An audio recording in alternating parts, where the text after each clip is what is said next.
Hey guys, don't forget to check out Sad Milk, the collaboration channel between myself, Damian Lee, Flinders, One Topic at a Time, Oz Media, Salty, Reddit's The Click, and Wonderstruck Guy. Link is down in the description box, or just type in Sad Milk on YouTube and you'll find it right away. Let's get into the video. Las Vegas, Macau, Monte Carlo, Singapore. Contained in these towns are some of the most glamorous and beautiful casinos in the world. Millions flock each year to pour billions of dollars into the casino industry to have fun, let loose, and try to place their odds at winning big. And casinos are more than willing to accommodate that fantasy, no matter the budget. But despite all the glitz, glam, and mystery, there is something sinister behind the scenes, and I am completely fascinated by it. Addiction is very common here in the US and on a global scale. In the United States, there are about 10 million people who suffer from a gambling addiction. While the scale for how addictive someone can be is fluid, once you step into the spectrum of gambling addiction, it can consume and destroy your entire life. Compulsive betting led to a revenue of over $6 billion in 2016 alone, and that trend does not seem to be slowing down. The thing with addiction is that it just doesn't plop itself in your lap or tap you on the shoulder and say, "Tag, you're it, you're now addicted." It's a series of steps and complicated emotional and biological releases that trigger such intense feelings of excitement and euphoria. And that feeling, that happiness and escape from an otherwise imperfect reality is one of the reasons that drag people into the spectrum of addiction. All to chase happiness or a better life than their own. And today, we are going to take a look at how one industry wants to make those conditions as conducive as possible. Whether or not it's for malicious intent will be left up to you. Hello everyone, I'm Blair or the Illuminaughtii, and today we are taking a look at some of the psychology behind how casinos operate to get you to stay longer and spend more money on their properties. And you know the old saying, what happens in Vegas stays in Vegas, but we all know that just isn't true. So let's get into it. Here in the US, Las Vegas is seen as the mecca of gambling, partying, and getting away to escape your otherwise normal and mundane lifestyle. And for a lot of people, it's a rite of passage to visit once you reach the legal drinking and gambling age of 21. And I was one of those people too. When I turned 21, I was there. I lived in Los Angeles at the time, and I hopped my butt in a car with some friends and made my way to the Las Vegas Strip to finally experience what I was missing out for all these years, apparently. And don't get me wrong, I had an amazing time out there. I was fascinated by the ability to carry a mixed drink openly down the strip. I was able to gamble and win and lose some money. I felt like I had entered a world where rules were lax and I could let my hair down and just escape from my daily activities. And it felt like I finally got my first taste of what was on the other side of these adult activities that I was finally allowed to participate in. But when I left Vegas, there wasn't a hole in my heart about how I could have made it big if I just spent more money or took a chance on a different table or a different casino. I had my fun and I was ready to return to reality, but that isn't the case for everybody. Why? In case you couldn't tell, I'm a little bit fascinated by this industry, but I'm not blind to it. At the end of the day, everything costs money, and there are a lot, and I mean a lot, of really pretty lights in Las Vegas, and those electricity bills are being paid somehow.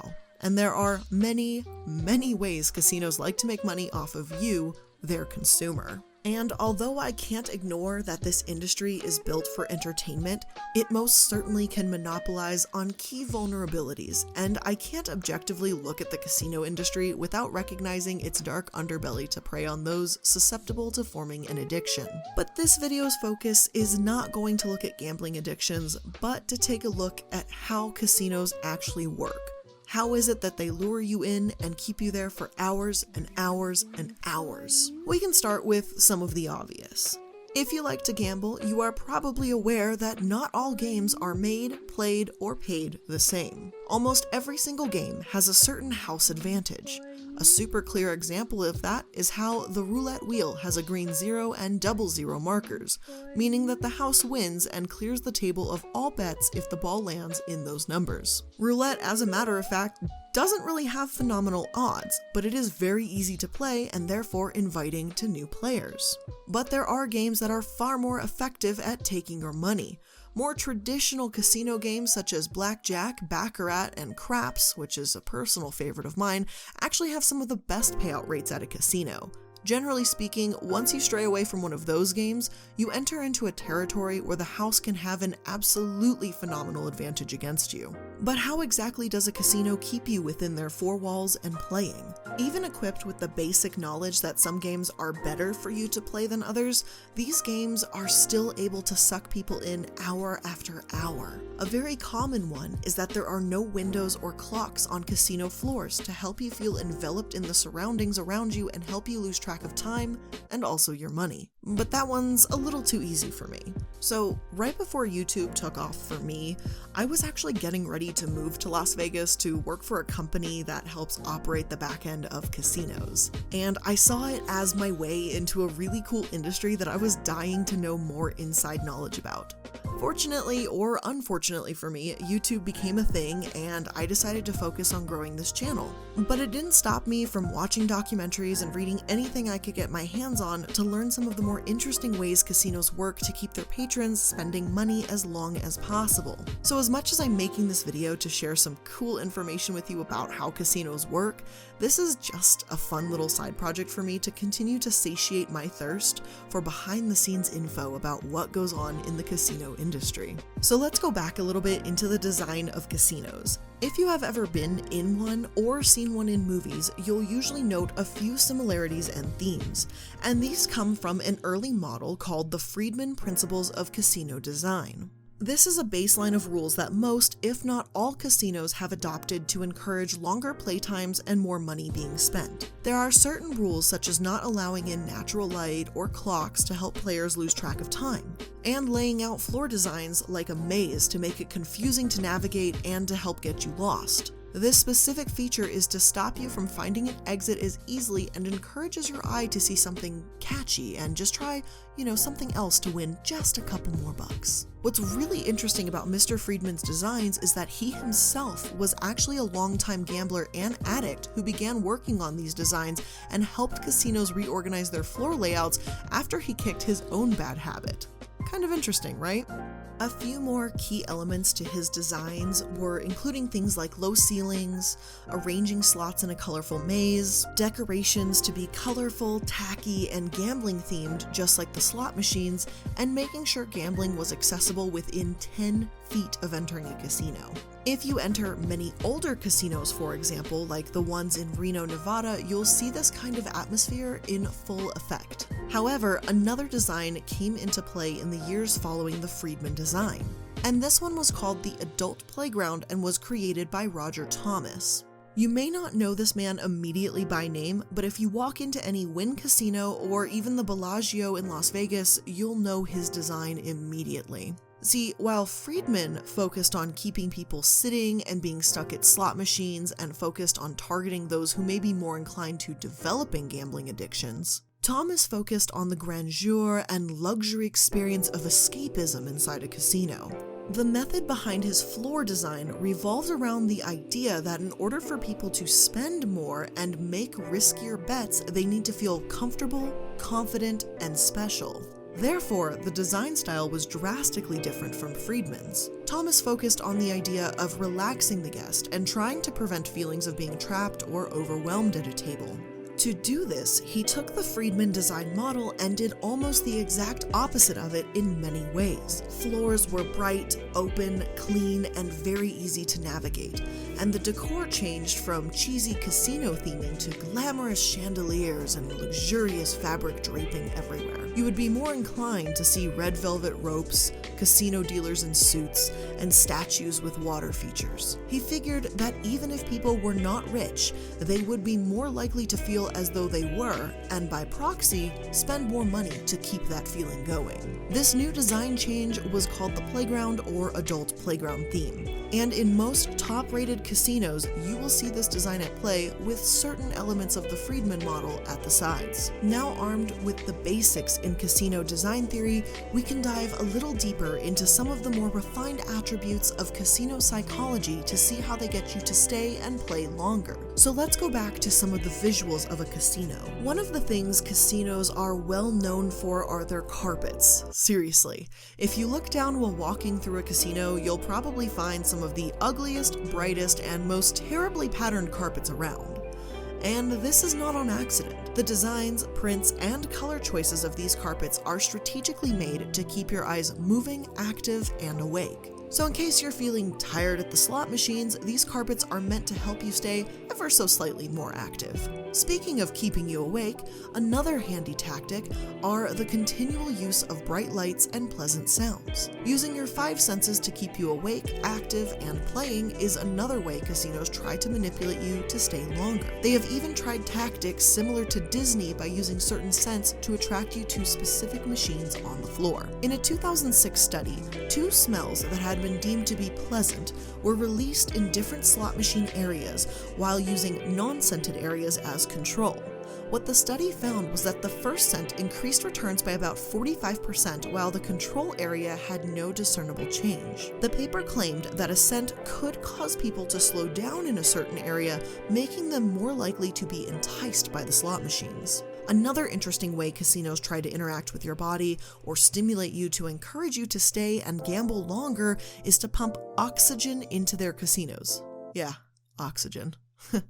Apparently, higher levels of oxygen in the air helps players feel more refreshed and alert, which helps them feel like they can gamble for a longer period of time without getting tired. There have been unconfirmed reports that casinos will also release pheromones into the air to promote feelings of euphoria or comfort. I can't confirm that exact detail, but I really wouldn't put it past casinos, given that they have already confirmed scent tests. Moving past the physical reactions, we can take a look at some more tactics they use that I like to refer to as dangling the carrot in front of you tricks. These are going to include things like where casinos will offer free perks to you, like the free rooms, meals, and other things like that. Just know the common saying that nothing in life is free, and remember to apply that to casinos. Someone is paying to keep the lights on, and someone, in this case, you, is definitely paying for that free hotel room one way or another. And think about it. If you are a high roller, or someone who spends $100 or more per bet,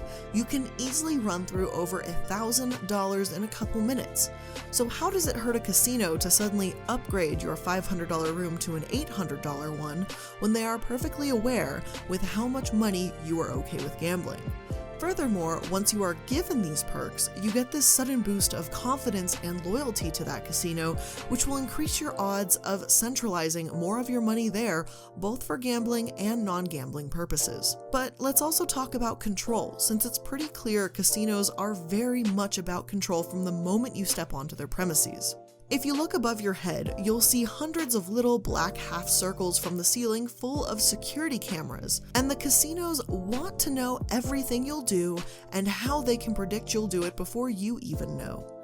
But here's the interesting thing, they still want you to feel like you're the one in control. One of the rules most casinos adhere to is the rule of no camera or cell phones in casinos, or at least not at their tables. And have you ever wondered why that's a thing? Especially considering the amount of cameras they have. Well, many of those cameras are in place to catch dealers and players cheating or rigging games, as well as having many cameras available to dispute possible bets when the player and dealer don't agree on a decision.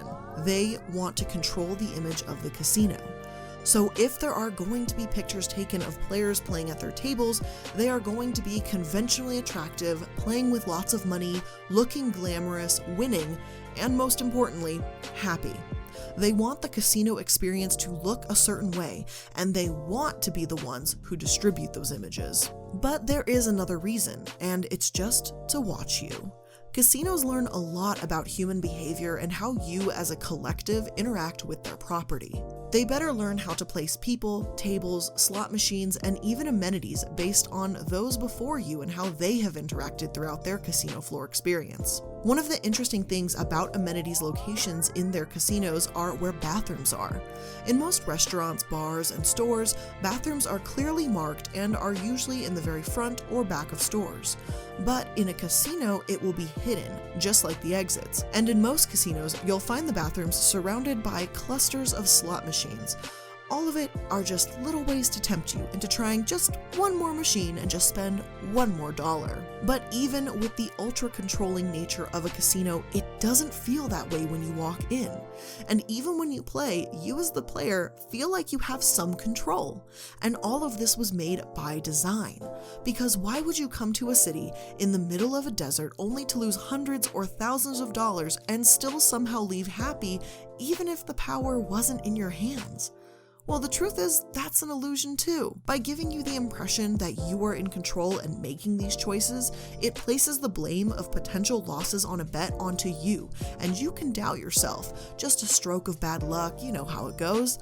But don't worry, because you feel aware and energized. They keep feeding you free drinks, and if you spend a lot of money, you'll get free dinners and chips and expensive room upgrades and perks. But the truth is, casinos are adult playgrounds created and tailored into sucking you in, making you feel welcomed and comfortable, and then helping you lose all your money, all while you're having the best time of your life. And honestly, it's ingenious. I don't hate casinos for what they do. As I mentioned, I've been so fascinated by the industry so much that I even wanted to go work for them, all in the name of earning a living and learning about an industry that I know I've barely scratched the surface of. And I find these things very interesting, how a company can push the boundaries to try and get a consumer to purchase a product or use a service. I'm aware of these kinds of tactics and how there will be new means to progress as time goes on, but I don't hate it. I go to Las Vegas fairly often, and I'm someone who really enjoys my time there. I can't say I've really had a bad experience visiting, but I'm also consciously aware of these kinds of things. I look around and I'm continually impressed by how such a city was able to be built out of nothing. When you fly into Las Vegas, it's a barren desert town with no real modes of transportation in and out, nothing close by, and no water sources or any relevant reason why a town should exist in that location. And yet it does, and they are on the cutting edge of finding new ways to further consumerism and blur the lines of a service and entertainment industry with psychological tactics to make you feel happier, have a good time, and leave with empty pockets. It's absolutely fascinating to me, and I hope you found some of this to be interesting as well. As I had said in the beginning of the video, I understand how these conditions are conducive to enable bad behaviors and further things like gambling addictions. And I know this industry is aware of its two main demographics, those who want to escape and those who can't escape. And so that is going to bring us to the end of this video. If you enjoyed it, make sure to leave this video a thumbs up, and if you're new to the channel, make sure to subscribe with your notifications on so you never miss a new video from me. And if you want even more content from me, you can pop open that description box where you'll find links to all of my social media, including my Twitter, Instagram, and Snapchat, as well as my Discord server, Twitch, second channel, subreddit, podcast with Oz Media, and of course my collaboration channel with Sad Milk. So make sure to check out all of that before you leave. I also want to give a really big shout out to all of my channel members, including my top tier Gwendolyn. Thank you guys all for the continued support you give me so that I can keep making videos just like this. I love you guys to tears, and you all mean the world for everything you do for me, and hopefully I make these videos as entertainment for you. If you guys are interested in becoming a channel member, make sure to hit that join button right below this video. So again guys, thank you so much for joining me in another video. I hope you enjoyed it as much as I had fun writing it. I love you guys, and I'll see you in the next one. Bye!